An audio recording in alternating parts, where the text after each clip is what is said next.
Lo que me propongo con este vídeo a continuación es que podamos entender mejor y explicar de una manera muy sencilla, resumida y breve, lo que fue la Guerra Fría, sus puntos más importantes. Por eso voy a omitir puntos muy...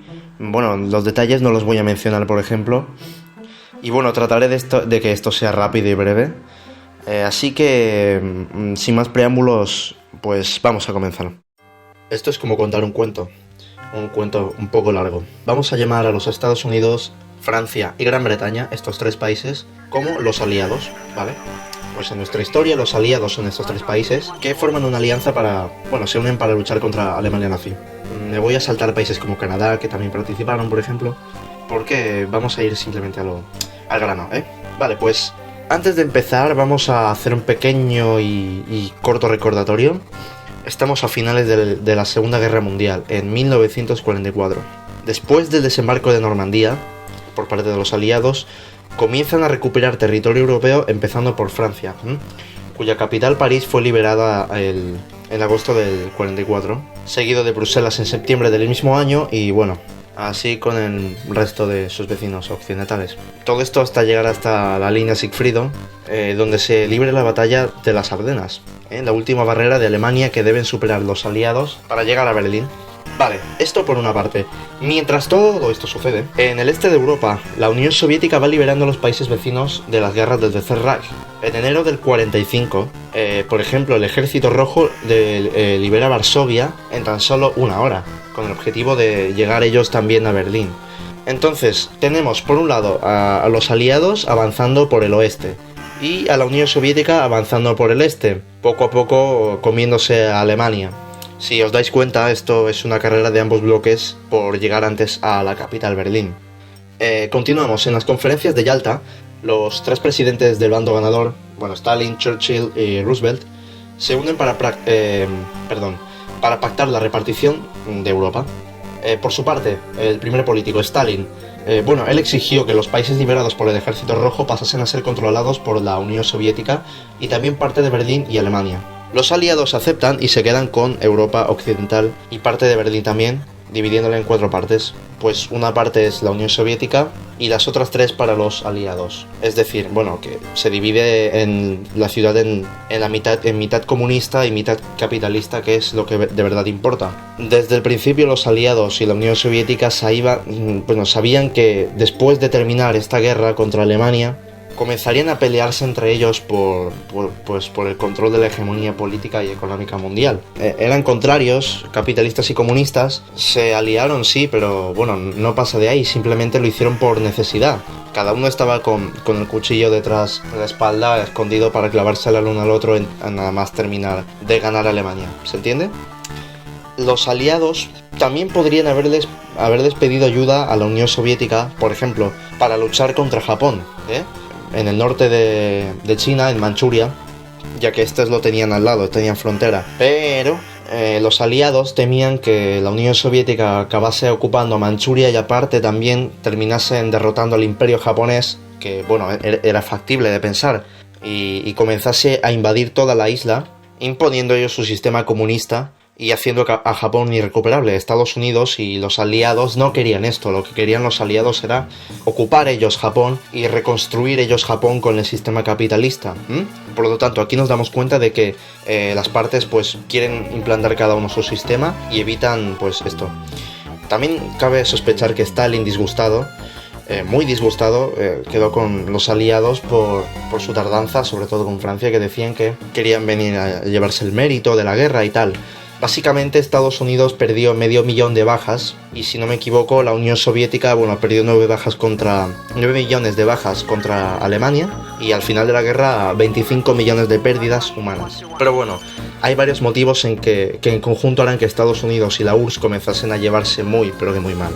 Aquí empiezan una serie de disputas entre capitalistas y comunistas, un periodo que fue apodado como la Guerra Fría. Aunque nunca hubo una agresión directa entre ellos, sino que participaban en guerras de manera indirecta, fuera de sus territorios, pero entre ellos. Por eso se llama Guerra Fría. Es como la actitud de Edward Cullen. Eran como un cactus y un globo queriendo abrazarse, o más bien como meter un tenedor en una toma de corriente. Era difícil, ya lo entendéis. Pues nada, he explicado este pequeño resumen para situarnos y entender por qué se llevaban mal desde el principio, ¿no? Y ahora pasaremos a hablar del primer punto. Vamos por orden y empezamos por el Plan Marshall. Bien, es sencillo de explicar, no creo que nos lleve mucho, así que vamos a empezar diciendo que el Plan Marshall fue un plan llevado a cabo por los Estados Unidos en el 1948, o sea, 3 años después del fin de la guerra, para evitar la expansión del comunismo en Europa. Consistía básicamente en hacer inyecciones económicas, es decir, dar ayudas, dar dinero a los países capitalistas para que puedan funcionar bien y no se hundan económicamente, y así eviten que el comunismo empiece a propagarse por el oeste de Europa. Es así de sencillo. Aquí pues el Reino Unido recibió 2.700 millones, Francia 2.400 millones, etcétera, ¿no? Así poco a poco. También hay otras fechas importantes como la creación de la ONU en el año 45, la OTAN en el 49, que es una alianza de los occidentales para luchar en caso de guerra contra los soviéticos, o la Comecon, que era la alianza soviética en el 1949. Pero bueno, lo principal ya está, solo eso. Plan Marshall, ayudas económicas y evitar el crecimiento del comunismo en Europa, simplemente. Bien, pues adelantamos un poco más en el tiempo, dejamos el Plan Marshall del 48 y avanzamos al 1951. La guerra se produjo en el año 51, bueno, acuérdate bien de esta fecha, cuando los norcoreanos tratan de invadir el sur. Las tropas revolucionarias comunistas del norte son apoyados por la Unión Soviética y China principalmente. La Unión Soviética apoya militarmente a Corea del Norte y China aporta también soldados para los batallones. En Corea del Sur pues son apoyados por los Estados Unidos y Occidente en general, la ONU. Aquí hay un personaje, el general MacArthur, conocido y se hizo bastante famoso por proponer que para solucionar esta guerra lo antes posible y de la manera más fácil, tirar la bomba atómica. Harry Truman, pues el presidente de Estados Unidos en ese momento, le destituye y bueno, después de todos estos eventos, la guerra dura 3 años, finaliza en el año 53, 1953, empieza en el 51 y termina en el 53, ¿vale? Por esas fechas. En el 53 se firman un acuerdo para que el paralelo 38, que es la frontera que siempre hubo entre Corea del Norte y Corea del Sur, vuelva a ser la frontera y ir cada uno por su lado. Las víctimas de Corea del Sur se estima que fueron más de 500.000. Las víctimas del norte estuvo en torno a los 2 millones. Y dejamos 1953 para avanzar al tercer punto, la guerra del Vietnam, en el 1955, acuérdate de esta fecha también. Se quiere evitar la reunificación del Vietnam con esta guerra, es decir, la Unión Soviética y China proponen que Vietnam, que estaba dividido en dos, se reunifique y que este nuevo país, este nuevo Vietnam socialista, sea gobernado controlado, supervisado por la Unión Soviética y China, cosa que enseguida reaccionaron los Estados Unidos y la ONU para evitar que pasase esto. Entonces tenemos por un lado a Vietnam del Sur, que está apoyada por Estados Unidos y la ONU, porque envían los cascos azules, contra Vietnam del Norte, que está apoyado por la Unión Soviética y China. En el 1968, Estados Unidos comienza a ir perdiendo. El acuerdo de paz en París en el 73, ya vamos avanzando. Vietnam del Sur empieza a luchar sola porque Estados Unidos se compromete a no seguir metiéndose. Vietnam del Sur es derrotada, lógicamente porque solos no pueden, y se reunifica el país en el 76. En 1976 termina esto, y Vietnam pasa a convertirse, se reunifican las dos, del norte y del sur, y se pasa a convertir en República Socialista del Vietnam. Es la única guerra que Estados Unidos ha perdido en su historia, y bueno, se calcula que en esta guerra mueren pues entre 1 millón y 5 millones de personas. No tratamos de especificar mucho porque las cifras bailan bastante. Bien, pues ahora, mientras todo esto sucede, vamos a volver un momento solo al 1961. En este año se levanta en Berlín el Muro de la Vergüenza, o también conocido como Muro de la Protección Antifascista por la RDA. Es un muro de 45 kilómetros que dividía Berlín en dos. Berlín quedó dividida pues en dos partes, pero ya esta vez de manera física. Sirvió muy bien para evitar la inmigración masiva de los que vivían en el bando comunista y pues querían escapar al bando capitalista, ¿no? Así tenían que contener a toda la gente para evitar que se les fuera la población. Y ahora llegamos a mi parte favorita, la crisis de los misiles de Cuba.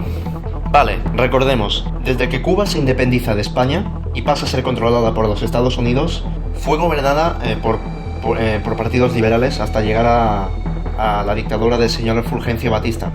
Esto cambia en el 1953, el mismo año que termina la Guerra de Corea, recordemos, porque hay una revolución, y después de una lucha armada, Fidel Castro toma el poder de Cuba y trata de formar un gobierno socialista en la isla. Pues desde entonces han habido muchos enfrentamientos con Estados Unidos, muchos piques, con una ley de reforma agraria, por ejemplo, o el fracaso de la invasión de Cuba por medio de Bahía de Cochinos, entre otros. Vale, pues volvemos. Ahora, entre muchos malos rollos entre la isla y los Estados Unidos, la KGB, el Servicio de Inteligencia de la Unión Soviética, aprovecha para comunicar a Cuba que los Estados Unidos iban a llevar a cabo un nuevo plan de invasión a la isla, en el 61, si no me equivoco. El líder soviético del momento, Nikita, vamos a llamarlo solo Nikita porque el nombre completo es muy difícil, propone a Cuba la instalación de misiles soviéticos de alcance medio en la isla, para que Estados Unidos se lo piense 2 veces. Fidel Castro acepta y firman un acuerdo militar que significa que cualquier invasión a Cuba significaría una agresión directa a la Unión Soviética. Los aviones espías U-2 de Estados Unidos detectan la presencia de bases militares y cohetes en el territorio cubano mientras hacen pues su ronda de todos los días, supongo, porque se la pasaban espiando. La URSS se hace la loca y mientras niega esto, pues sigue enviando armamento, 24 plataformas de lanzamiento de cohetes R-12, 42 bombarderos, 40 aeronaves y un total de 40.000 soldados a la isla, bueno, más o menos. Entonces esto pues hace mosquear mucho a Estados Unidos, pues se sitúa tan solo de 200 kilómetros de distancia, ¿no?, entre la isla y Florida, por lo que representaba una amenaza total. Entonces esto hace que en octubre del 62 Kennedy lance un mensaje televisado informando de que el país establecerá un cerco naval a Cuba, desplegando barcos y aviones de guerra para rodear la isla y bueno, llevar a cabo el bloqueo naval y aéreo. La Unión Soviética baja la velocidad de sus navíos, pero no se detienen. Estados Unidos activa el DEFCON 2, ¿vale? El DEFCON 2 es un nivel de alerta demasiado alto. Para el momento, pues eso era el terror, ¿vale? El mundo estaba esperando a ver qué pasaba, porque el DEFCON 2 en toda la historia solo se activó 2 veces. Una vez pues fue en la crisis de los misiles de Cuba y también durante la guerra del Golfo, en la operación Tormenta del Desierto. El DEFCON 2 significa que se alcanza un nivel prácticamente máximo, casi. Este sería el primer paso previo para una guerra nuclear. Es decir, Estados Unidos lanzó un mensaje amenazante. Si Rusia ponía un solo pie, si Rusia tocaba una sola parte de Estados Unidos o cometía cualquier tipo de agresión, simplemente si se metía en territorio estadounidense, Estados Unidos respondería con todo su arsenal, provocando así la Tercera Guerra Mundial. Bueno, después de todo esto, encima la Unión Soviética derriba un avión espía U-2 en la isla de Cuba, y esto solo hace más que tensar la situación. Pero bueno, más tarde ya se va creando la famosa línea roja de teléfono. En el Sábado Negro, pues ya al final, en conversaciones entre Kennedy y Nikita, la URSS acepta retirar todo su armamento pesado nuclear de la isla de Cuba, y a cambio Estados Unidos retiraría sus bases de Turquía, porque tener bases ahí representaba también una amenaza por parte de Estados Unidos a la Unión Soviética por su cercanía. Bien, aquí se salvó una gorda. Bueno, en fin, en serio, volvemos al muro de Berlín ya. Hemos avanzado ya mucho tiempo. Nos situamos en el 1989, donde la URSS está pasando una crisis de no retorno, sin solución, que provoca la caída del muro de Berlín definitivamente. Entonces, 1989, caída del muro de Berlín. Esto representa el fin de la Guerra Fría de una vez por todas. Y ya pues en el 1991 la Unión Soviética se desintegra oficialmente. Bien, Un resumen de lo más rápido. Hemos hablado del Plan Marshall, que consistía en ayudas económicas a los países capitalistas para evitar la expansión del comunismo en Europa. Hemos hablado de la Guerra de Corea en el 51, que Corea del Norte invadió Corea del Sur. Corea del Norte estaba apoyada por la Unión Soviética y China, y el sur estaba apoyada por Estados Unidos y la ONU. Al final, pues las dos Coreas se quedaron iguales, la del norte se fue por su lado y la del sur por su lado, cuando terminó en el 1953. Después hemos hablado de la Guerra del Vietnam en el 1955, tan solo 2 años después de finalizar la Guerra de Corea, pues empiezan, venga, en Vietnam no era suficiente. En fin, después de toda esta guerra ya termina en el 76. Después seguimos avanzando en 1961. En Berlín pues levantan el muro de la vergüenza, que divide físicamente las dos Alemania, ¿no? Los dos Berlín, perdón, la capital en dos. Y después avanzamos ya a la crisis de los misiles de Cuba en el año 61, que duró hasta el año 62, donde la Unión Soviética mete todos sus misiles y armamento nuclear en Cuba, y Estados Unidos amenaza a la URSS para que retire inmediatamente todo su arsenal. En fin, al final sí lo retiran, se evita la guerra nuclear, el desastre, y nada, queda en un susto. Y finalmente volvemos a la caída del muro de Berlín en el 1989. Y finalmente, repito, la URSS, la Unión Soviética, se desintegra oficialmente en 1991. Bien, pues esto ha sido todo. Puede que haya sido un poco complicado de explicar. Es difícil, ¿no? Porque hay muchos detalles y he tenido que saltarme demasiados detalles. También he podido saltarme algunos detalles importantes, y he podido cometer errores de fechas o de lo que sea muy gordos. Me los podéis comentar. Podéis comentar que cualquier cosa, ¿no? Si me he equivocado en algo, lo que sea, pues podéis dejar el comentario. Bien, bueno, esta guerra, pues en la actualidad, pues, ¿qué quieres que...? La verdad es que sigue bastante presente, ¿no? El fantasma de la Guerra Fría. Actualmente, entre el conflicto sirio, la disputa por ver quién se queda a Ucrania y demás, pues están haciendo pensar que realmente la Guerra Fría, pues ese espíritu todavía está presente, ¿no? Pues bueno, tan solo queda esperar y ver cómo finaliza todo esto. Y bueno, voy a repetir que podéis comentar lo que queráis. Este es mi primer vídeo, así que todos los comentarios son bienvenidos, positivos y negativos, críticas constructivas y bueno, ¿por qué no? Destructivas también.